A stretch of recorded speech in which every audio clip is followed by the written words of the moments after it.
السلام عليكم ورحمة الله وبركاته، أهلا بيكم ويا مساء الفل عليكم.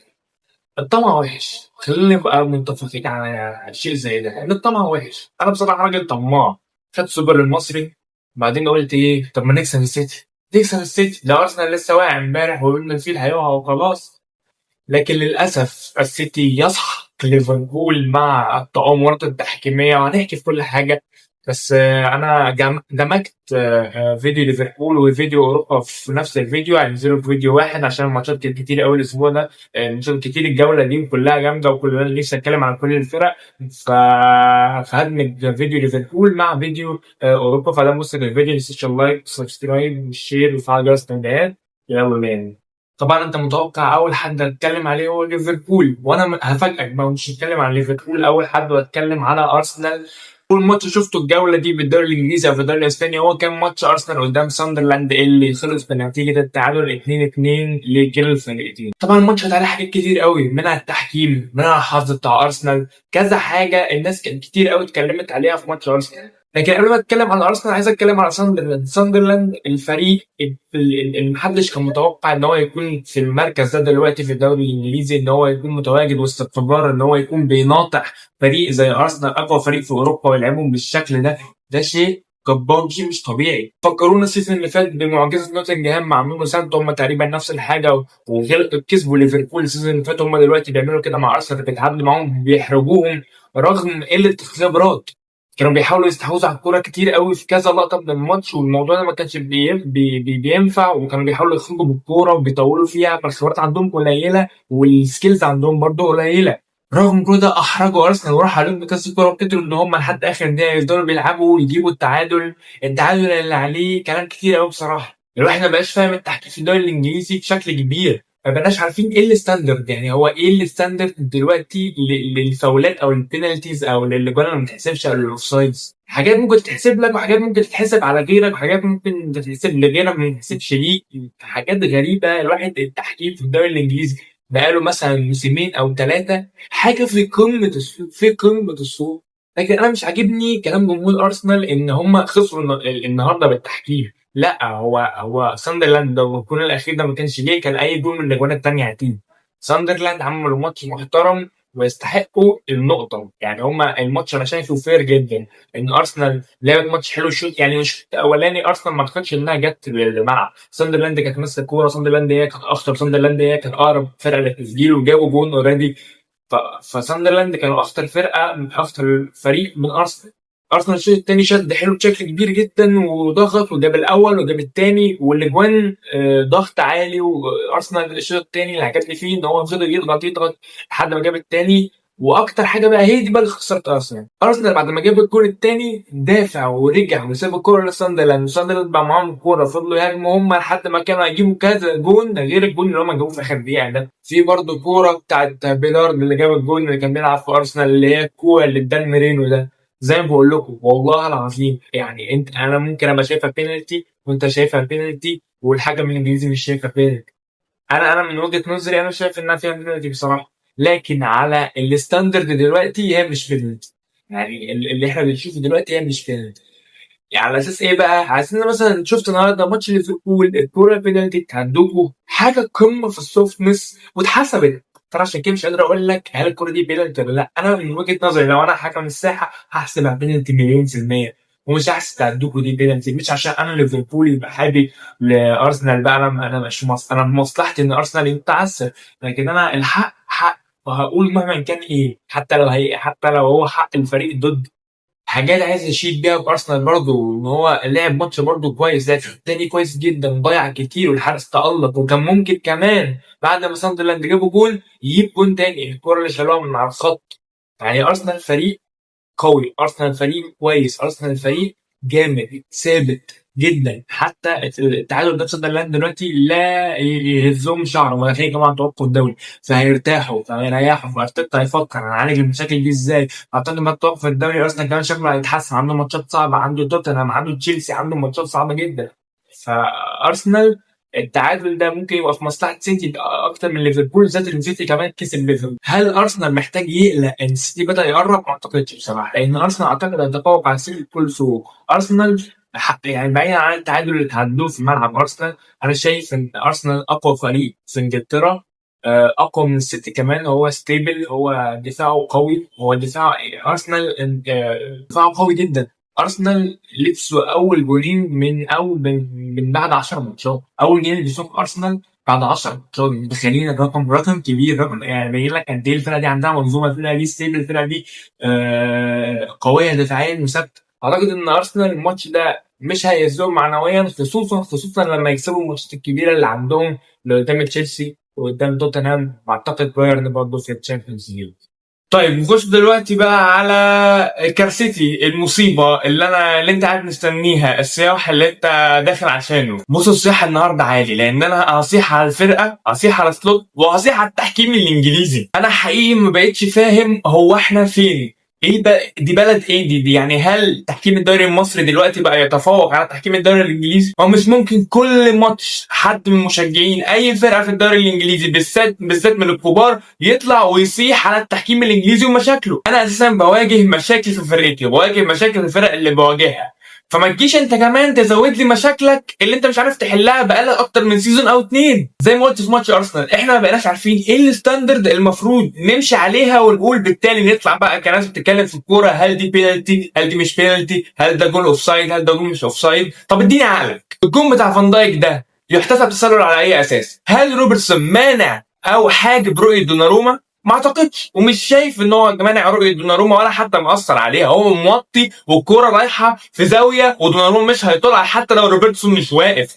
فانا مش فاهم، هل هي يعني تقول لي مثلا تدخل في الكوره، برضه هو ما تدخلش، فايه سبب الغاء هذا الهدف؟ انا مش فاهم. حجب رؤيه؟ مفيش حجب رؤيه. ايه سبب الغاء هذا الهدف؟ ما عنديش اي فكره من الافكار، لدرجه ان لعيبه سيتي نفسها ما اعترضتش اساسا لما الجون جه، ولما اتحسب اوف سايد ما حدش قال ايه ده، مش ممكن، لان الجون صحيح مليون في المية، ومش هو ده اللي خسرنا. احنا عادي ممكن كنا جبنا الجون ده واترزعنا بعديه جونين تاني، بس انا بكلمك في جول كان هيغير سير المباراه. انا وحش يا عم، مقدم اداء اسوء اداء في الدنيا، بس اديني حقي. يعني ما اطلع اتكلم واقول الحكم كذا كذا، وما تطلعش تقول لي لا انت كده كده كنت هتخسر. اوكي ماشي، ما عنديش مشكله، بس اديني حقي. ابقى وحش بقى ابقى حلو، دي حاجه ترجع لي انا بقى اللي بلعب، والفريق اللي بيلعب مشكله بقى تبقى حلو او وحش، دي بقى تترتب عليا، لكن مش معناه انك تعاملني وحش في الماتش. ناهيك عن الجون الاوف سايد، البينالتي. ايه البينالتي دي؟ اساسا قمه في السوفتنس، مش ممكن.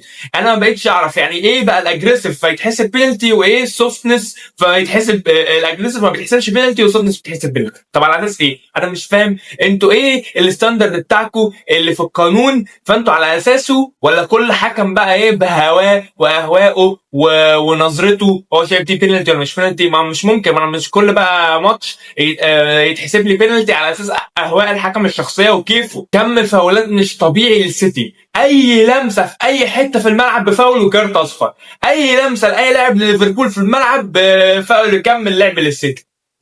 مش ممكن يعني. طب انا مش فاهم، طب انت بتعمل كده ليه؟ يعني احنا كده كده خسرانين، انت بتعمل كده ليه؟ انت شايف ادائنا في الملعب عامل ازاي؟ كفانا كلام عن التحكيم كده، خليني بقى ايه امسك ليلتنا وفرقتنا بقى واتكلم معاهم كده ايه راجل لراجل. انتوا عارفين المشكله في ايه؟ ان النتيجه لا تعبر اطلاقا عن اللي حصل في الماتش. انت لو اتفرجت على الماتش هتلاقي ليفربول راح بكذا كوره، وكان ممكن جدا ان هو يرجع في النتيجه في اي وقت من اوقات المباراه قبل ما النتيجه تبقى 3-0. ليفربول راح بواحده والثانيه والثالثه وضاعوا. انا مش فاهم، احنا تفننا امبارح ان احنا نضيع فرص، ضيعنا كم فرص مش طبيعي، وبغباء وباستهتار وبرعونه وبشويه لعيبه بقى انا مش قادر استحملهم بصراحه في الملعب. كيركز امبارح نزل اقسم بالله ما عمل ولا عرضيه صح، ولا عرضيه صح. بيفتح 100 اوفرلاب وجاكبو ما بيلعبلوش ولا واحده. انا مش قادر استحمل الجوزين دول في الجبهه دي يعني منظرها بيجيب لي تأرق ذهني. كنا كويسين جدا اول كام دقيقه لحد ما جت البينالتي واتصدت البينالتي، وبرده كنا كويسين، بس انت عندك مدافع متخلف اسمه كوناتي ملبسك جون واتنين. مش ممكن يا معلم، انت الكونسيستنسي عندك مضروبه. انت بتلعب ماتش حلو 10 لا ده ايه ده؟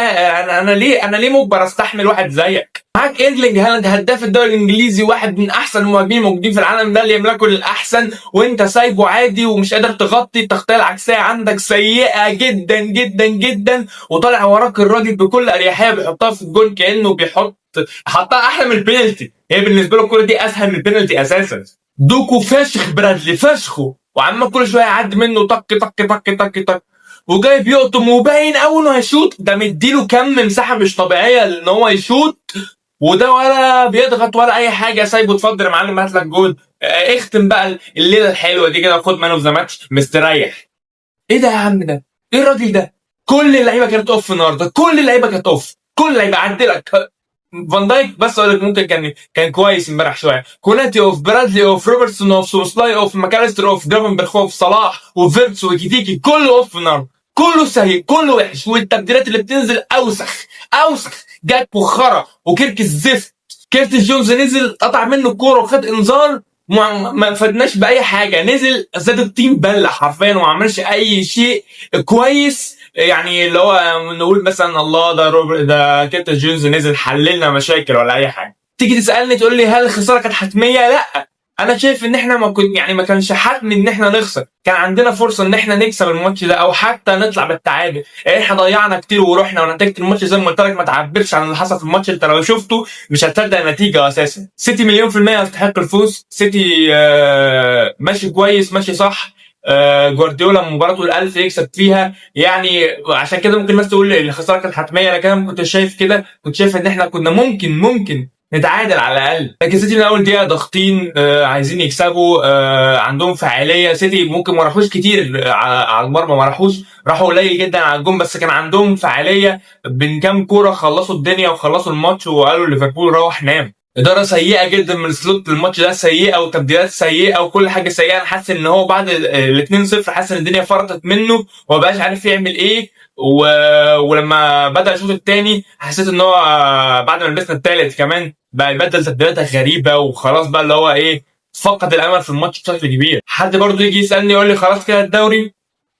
مش عارف بصراحه. انا حاسس ان احنا الدوري السنه دي صعب، حاسس ان هو صعب علينا، حاسس ان احنا لسه مش جاهزين ننافس على الدوري. حاسس ان احنا نبقى في الابطال احسن، لان الابطال احنا مثلا في ماتشات فيها بنبقى كويسين زي ما شفنا ماتش ريال مدريد مثلا.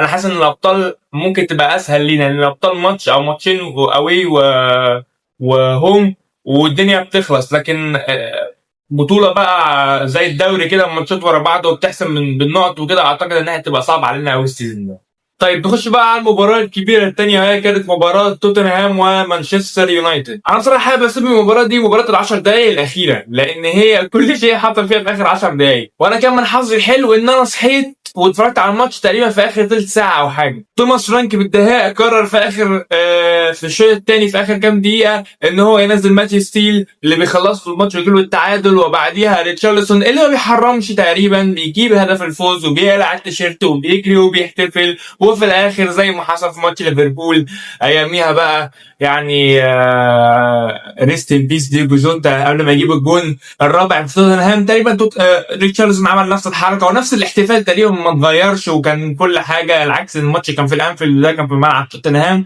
عملها ريتشا وديليخت قال له مفيش الكلام ده هنجيب التعادل. وده اللي جنني بصراحه. الماتش ده تقريبا كان هياخد منحنى ماتش تشيلسي مليون في الميه بعد ما يونايتد جابوا الجون بتاع مبويمو اللي هو احسن لاعب في يونايتد مع مات ديالو، تقريبا الاثنين قمه في الجمال وقمه في العظمه، ودي يونايتد في حته ثانيه رهيبه يعني بصراحه. يعني من اللعيبه اللي فعلا يعني ما كناش شفنا اللعيبه دي في يونايتد بقالنا فتره بصراحه. اللعيب اللي شايل الفرقه، اللعيب اللي اعتمد عليه، اللعيب اللي على طول موجود، على طول بيسجل، على طول بيصنع، على طول رجل في الملعب وجاهز وشغال. الكلام ده انت مكتوب على مات ديالو او على مبويمو او حتى كونيا برضه، حتى لو ما يكونش بيسجل هو برضه بيكون مؤثر. عدا بقى الصراحه سيسكو اللي جات له كوره برضه في الماتش وضيعها بطريقه غريبه جدا، كان مرتده وكان رايح فيها وضيعها. وبس يعني الكريدت المفروض يروح فان دي فان اللي برضه مدافع قوي جدا، ومدافع من المدافعين الجامدين قوي الاندر ريتد كمان. المدافع بيجيب اجوان كتير، فان دي فان جايب اجوان ات بيوكرس السيزون ده،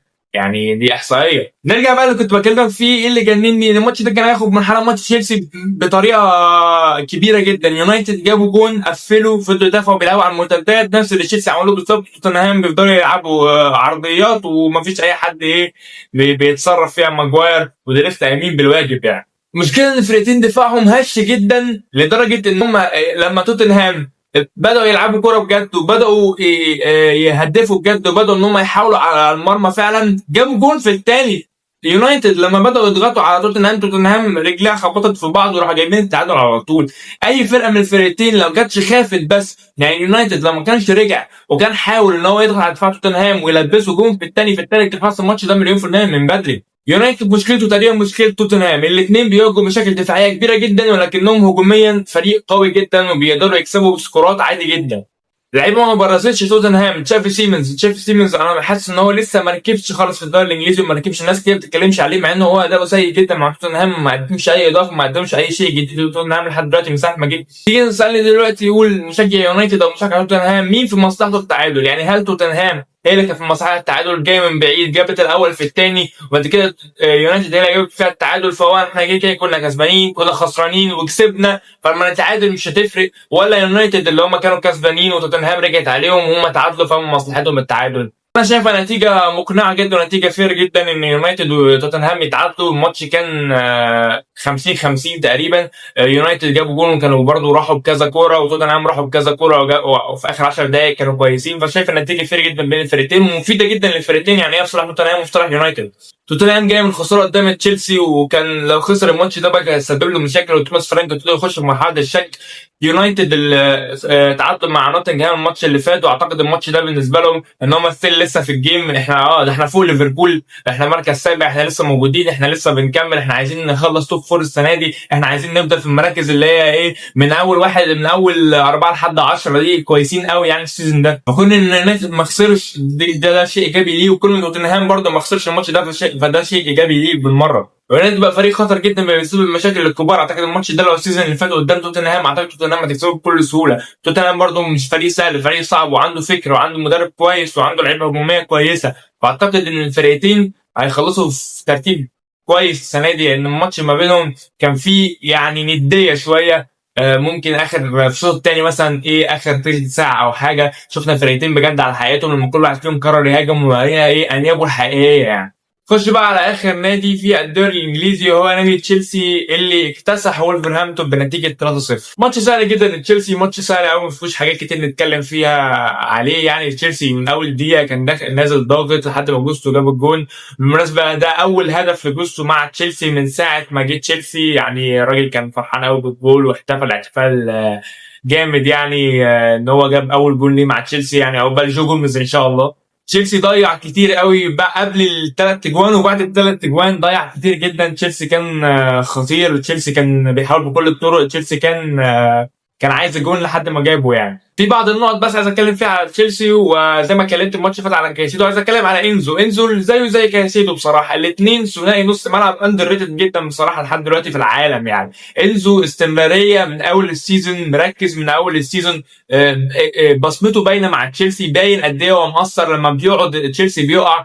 زيه زي كايسيدو بالظبط، الاثنين مع بعض عاملين ثنائيه جباره بصراحه في تشيلسي. انزو ناس كتير كانت بتنتقد انه جايب مبلغ عالي وما قدمش مثلا المستوى المطلوب. انا شايف ان هو دلوقتي بيقدم مستوى مطلوب واكتر كمان، بيقدم مستوى كويس، بيقدم مستوى عالي كويس جدا مع تشيلسي وفارق كمان. جارناتشو برضه شفنا جارناتشو ازاي دخل في المنظومه. جارناتشو برضه بقى من اخطر اللعيبه، يعني معظم الهجمات الخطر كانت جايه من عند ناحيه جارناتشو. ازاي بقى خطر، ازاي سرعته بقى رجعت زي ما كان. شفنا نسخه جارناتشو مع اليونايتد تقريبا هي دلوقتي بقت احسن كمان لان هو مرتاح كمان نفسيا. لعيب زي ستيفاو ده، يعني انت متخيل لعيب زي ستيفاو ده السنه بيقعد دكه في تشيلسي؟ لعيب خطير ويلعب في اي فرقه في الدوري الانجليزي مرتاح اساسي ويلعب 90 دقيقه كمان. لما دخل تشيلسي هجومها اللي كان اصلا قوي بقى اقوى زياده، لعيب من اللعيبه الجامده ولعيبه من اللعيبه اللي الناس كانت بتقول يعني في ناس كتير كانت بتتكلم عن لعيبه كتير في الدوري الانجليزي جايين محدش واخد باله من ستيفاو اللي جاي يعني من بالميراس. لا جاي واثبت نفسه، وانا شايف ان هو من احسن الصفقات اللي جت الدوري الانجليزي السيزون ده. لعيب مهاري، لعيب تستمتع جدا تتفرج عليه حتى لو انت بتشجع الفرقه المنافسه. تشيلسي حاليا في المركز الثالث بيبعد 6 نقط بس عن الصداره، فده يبين لك قد ايه تشيلسي خسر ماتشات كتير وتعثر ماتشات كتير لكنه لحد دلوقتي موجود في المركز الثالث وبينافس وممكن يكون بينافس على الدوري كمان. طيب خلصنا الدوري الانجليزي، خلينا بقى نخش على الدوري الاسباني ونبتدي من بوابه الدوري الاسباني بريال مدريد. ريال مدريد اللي تعادل مع نادي رايو فايكانو في ملعبه بنتيجه 0-0. مفيش حاجات كتير قوي نتكلم عليها في الماتش ده، الماتش خلص 0-0. في شويه نقط بس عايز اتكلم فيها على ريال مدريد وعلى شابي الونسو وعلى بعض اللعيبه. انا ريال مدريد حاولوا كتير قوي في الماتش، كان فيه محاولات كتير من كل اللعيبه، من مبابي ومن اردا جولر بالذات اللي هو تقريبا احسن لاعب في ريال مدريد في الماتش ده، حاول بكل الطرق وكان خطير حتى في اخر الماتش، عمل واحده حلوه قوي قوي عدى منها. ولكن كان حظ مدريد عامه كان سيء لكل اللعيبه، مبابي وفيني وبيلينجهام وحتى اسينسيو يعني. مع التألق الكبير قوي حارس رايو فايكان اسمه مالتا او مايا حاجه كده، تألق جامد قوي في الماتش ده بصراحه، وكان شال تقريبا فرص كتير جدا من كل اللعيبه. يعني مش على قد ما ريال مدريد كان حظها سيء، على قد ما الحارس ده كان كمان برضو ليه دور في ان هو يمنع ريال مدريد من تسجيل في الماتش ده. لتاني ماتش على التوالي بيفشل ريال مدريد في ان هو يسجل، ماتش ليفربول ودي ماتش رايو فايكانو، وده يبين لك حاجه واحده بس، لما كيليان مبابي ما بيبقاش فايق او ما بيبقاش بيبقى اوف، ريال مدريد كلها بتبقى اوف، او على الاقل دور التسجيل بيبقى اوف.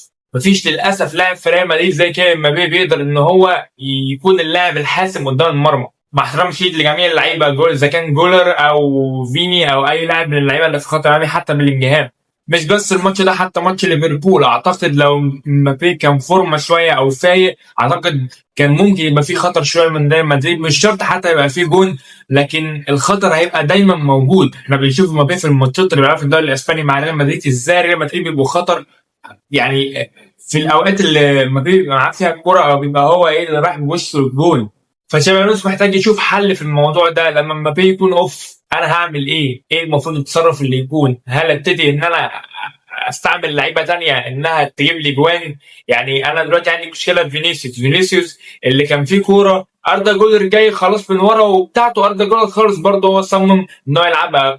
فينيسيوس بيلعبش جماعي خالص وبيلعب فردي، فانت محتاج تشغل دي شويه في الجماعي وتخف او تحاول تخلي الموضوع الفردي ده يقل شويه من عنده، ان لما ما بيبقاش اون ما بيبقاش شغال ما بيبقاش ملعلع، انت بتتدمر خلاص يا تشابي الونسو. فانت محتاج بجد تشوف حل للموضوع ده، لان تاني ماتش على التوالي ريال مدريد مش مسجل، ده مش شيء كويس خالص. وهي برضه لوم على اللعيبه اللي بتضيع كتير، اللعيبه اللي بتستهتر، اللعيبه اللي دماغها في نفسها. لازم يشوفوا الفرقه، لازم يشوفوا الفرقه عايزه ايه. احنا خسرنا ماتش ليفربول، عايزين نكسب الماتش ده، عايزين نسجل، لكن كل واحد برضه بيفكر في نفسه. ابراهيم دياز اللي ما قدمش اي اضافه دلوقتي لريال مدريد، وشايف ان هو يعني لاعب اقل بصراحه من ان هو يكون جناح بصراحه في ريال مدريد، مع احترامي الشديد ليه. محتاج يشوف ايه الاصلح لفريقه يعمله بغض النظر عن اي حاجه تاني.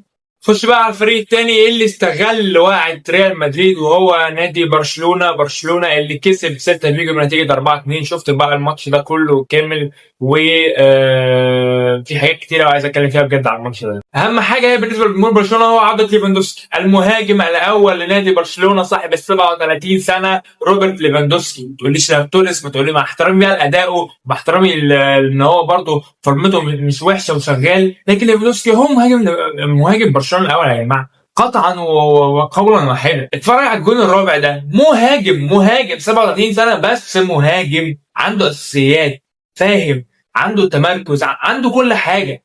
روبرت ليفاندوفسكي واحد من اعظم اللعيبه اللي في تاريخ الكوره، ومن اللعيبه الاندر ريتد بشكل مش طبيعي، وكميته مع فليك بتظبط جدا. لما بتشوف ليفاندوفسكي بيرجع ازاي هجوم برشلونه تحسه بيكتمل، يعني سيمي اكتمال على الاقل. اعتقد كمان لما رافينيا يرجع، اعتقد مشاكل برشلونه الهجوميه تبتدي، هم ما عندهمش مشاكل هجوميه كتير، بس اعتقد الدنيا هتبقى احسن بكتير لما تبقى بتلعب بليفا ورافينيا ولامين، بغض النظر برضو عن ان راشفورد اداؤه عظيم جدا. فهو اعتقد الدنيا دلوقتي هتبقى شبه لما رافينيا يرجع شويه. رافينيا اكيد احسن من راشفورد، ده اكيد متعود على الفرقه وفي كيمياء بينه وبين ليفا ولامين وبقيه الفرقه، بس راشفورد عامل اللي عليه بصراحه، ومؤدي الادوار بتاعت رافينيا بشكل او باخر، على الاقل باللي هو عنده يعني. اي نعم مشاكل الاوفسايد لسه متكرره، ولسه بيدخل فيهم اهداف زي الجون بتاع الاولاني اللي دخل بتاع بورخا اجليسياس اللي هو عمل اسيست، ده الجون بجد خطير. بورخا اجليسياس بيفوق على برشلونه بطريقه مش طبيعيه، عمل اسيست رهيب ضرب بيه خط الاوفسايد. ولا زالت المشاكل بتاعت خط الاوفسايد والاوفسايد تراب متكرره عند برشلونه. لا واللي زاد التيم بقى كمان ان قبل الماتش كاسادو بيتصاب وبيلعب بدل اولمو، ودي بقى ما كانتش ناقصه يعني. وكمان راح ديونج اتطرد اخر الماتش، فكده لا ديونج ولا بيدري ولا كاسادو شكله اتصاب، ولا اي حد في خط النص برشلونه. اي نعم مشاكل الاوفسايد تراب لسه مكمله، ولكن عجبني جدا فليك في حاجه، انه بعد الجون الرابع رجع الخطوط شويه، ابتدى يدافع شويه، ابتدى يقفل الخطوط شويه، ابتدى يدي ست الكوره ويرجع هو لورا شويه، ودي حاجه عجبتني جدا، ويبان ان فليك بدا يخاف شويه. انا عايز اكسب الدوري، انا عايز افضل محافظ على الفرق اللي بيني وبين ريال مدريد، مش عايز الفرق يوسع، عايز لما ريال مدريد يقع انا اللي ادوس، انا اللي استغل الفرصه دي. ودي حركه كويسه جدا من فليك، ان هو ما يرميش الفوت ويرميش المنديل ريال مدريد ويقول خلاص هي دي طريقتي. لا، لازم تغير من طريقتك، لازم تغير من طريقتك، ما ومش تقول للناس لا تأقلموا على طريقتي حتى لو بنخسر. مفيش حاجه اسمها كده، الفرقه عايزه تكسب، الفرقه عايزه تفضل بتنافس، الفرقه عايزه تفضل، عايزه الدوري، عايزه دوري الابطال، عايزه الكاسات، وعايزه كل حاجه بتنافس عليها. فبالطريقه دي صعب قوي انك تنافس على حاجه. بالطريقه دي ان انت تبقى بتلعب كسبانه بقى 4-0 وفتح خطوطك، لا، احسن حاجه عملها ان هو لم خطوطه. سيلتا فيجو خطر تبرر ملعبك، فيجو اسباس نزل، كان ممكن يبقى فيه اي نوش، وكمان راحت كمان سيلتا فيجو، يعني كل ده وراح سيلتا فيجو كمان وانت مرجع خطوطك، ما بالك بقى لو كنت فاتح خطوطك. فاعتقد فليك بدا يخاف شويه من مساله الاوفسايد تراب. اتمنى ان هو فعلا بدا يخاف وما تكونش اللحظه دي وليده الصدفه، وما يبقاش في حاجه يبقاش هو خايف ولا اي حاجه، هو عمل كده بس ايه الماتش ده وخلاص. لان حقيقي الموضوع صعب، احنا شفنا بلدي امبارح مش ممكن، الكور كلها من ناحيته انفرادات، يعني بالذات بلدي، ناحيه بلدي كانت في كارثه. الولد اللي كان بيلعب عليه ده لبسه جوان كتير، وجي منها الهدف الثاني راح برضه وعملها لبوكا اجليسيس وحطها في الجون بطريقه خياليه، يعني مع غرابه من تشيزني. بس هي صعبه، لكن تشيزني برضه ما بيقدمش سن كويس خالص. محتاجين خوان جارسيا كمان يرجع. برشلونه اعتقد برشلونه برضه شكلها هيتحسن حتى لو خوان جارسيا، يعني بعد ما خوان جارسيا يرجع كمان. وبس كده تكون حلقة أوروبا خلصت. أتمنى ما أكونش طولت عليكم. في توقف دولي بقى دلوقتي، ما أعتقدش إن أنا هيبقى في فيديوهات بنزلها، ما أعتقدش حتى بعد ما أشترك المنتخب أكون بنزل فيديوهات، فاستريح كده أسبوعين، عندي ميد تيرم برضه ادعوا لي. فده مسك الفيديو كده واتبسطت بيه كده وصلت لحد هنا، فمتنساش اللايك والسبسكرايب وتفعل جرس التنبيهات وتشارك الفيديو في كل حتة. أنا محمد جاسر، السلام عليكم.